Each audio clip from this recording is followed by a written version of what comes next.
Nina, ven pa'ca. No puedo, papi. I'm stuck. The only thing I have is my body, but I don't recognize it. It's read differently wherever I am, whoever I'm with, whatever I'm doing. Help me.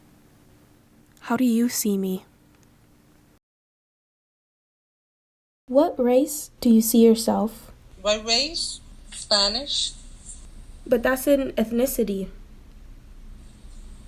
So maybe I don't have the concept of what race is.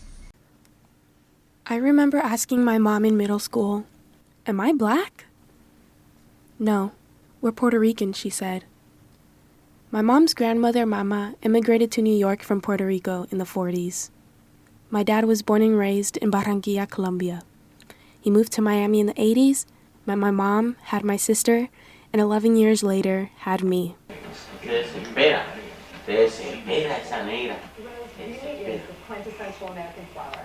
My home is Hialeah, Florida, a once southern city converted into the home of people from the Latin and African diaspora. I am part of a new generation of Latinos speaking Spanglish, learning bachata from YouTube, and getting asked, "What are you?" Each time someone asked me if I'm black or assumed, I felt like I was lying, like my skin was lying. My skin was claiming an experience my family didn't raise me to understand.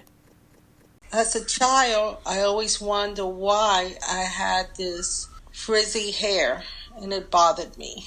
So I did grow up wondering why I was different.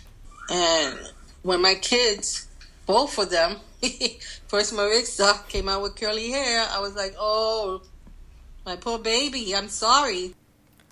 I grew up never talking about race. It just wasn't a topic of conversation. Our pride came from being Hispanic. Our discrimination came from being Hispanic. When I left the bubble of Hialeah, I was thrust into a spotlight where my identity became center stage.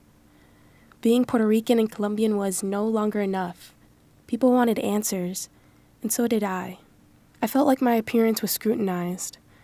My skin says too much, or it doesn't say enough. I came from a prominently black public school, so I didn't really identify as anything really. Since coming to Dartmouth, I now identify as Afro-Latina, but I won't lie to you, before coming to Dartmouth, that's not something I really thought about. I knew I was darker than my family and had my mom's hair. That was my definition of Latina, but someone else's definition of black. I was living the Afro-Hispanic experience without knowing what it was. When my great-grandmother emigrated to Puerto Rico and my dad settled in Miami, I was inevitably going to be born in a world different from theirs and categorized according to geographic boundaries. I want to understand how to be black and Hispanic in America and Latin America. We don't really consider ourselves black or white. You're just Venezuelan. And it's not until you get here to America that you have to check all these boxes, and then you're just like, okay, I guess I'm white, or I guess I'm black. Once I came to America is when I really had to think about race. Here, when you're American, you're definitely segregated, even if it's not explicitly based on your race. If you were white, you had power over African slaves. And I feel like that carries on through generations. I once heard a story that cuando Dios hizo el hombre, puso tres bandejas. El primero se lo quemó, los morenos. Después él bajó demasiado la temperatura y salieron los blancos, fueron crudo. Al final le puso fuego medio y salimos los trigueños. Pero God didn't make race. Our oppressors did. I don't really know how to define race. To me, I think it's a social construct. I had a teacher who was like, race doesn't exist. I kind of felt weird about that. I think because my race affects me a lot in my life.